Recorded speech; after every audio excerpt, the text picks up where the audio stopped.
we mentioned the fact that we expecting the market to go sideways, which it has done.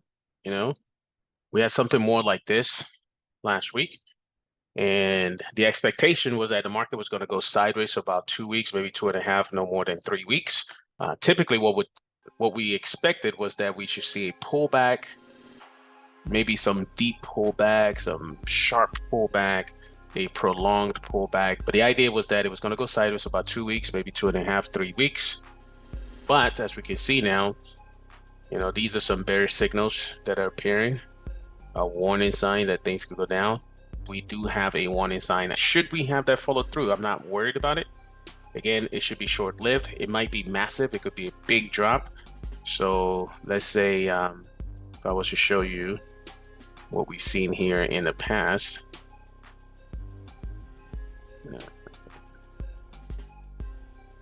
So like, let's say, let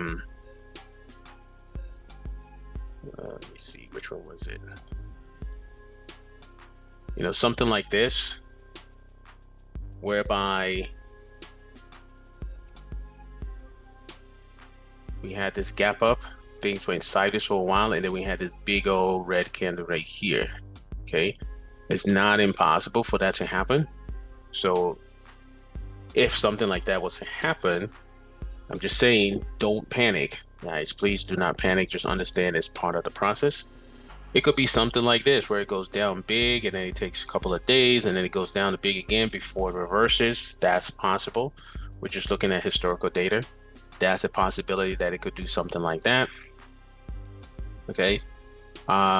It could be something like this where it's more prolonged. I don't expect it to do something like this because we've spent most of the time going sideways, but it's not uncommon if that was to happen to where it goes prolonged. But I'm not expecting this much of a prolonged downtrend.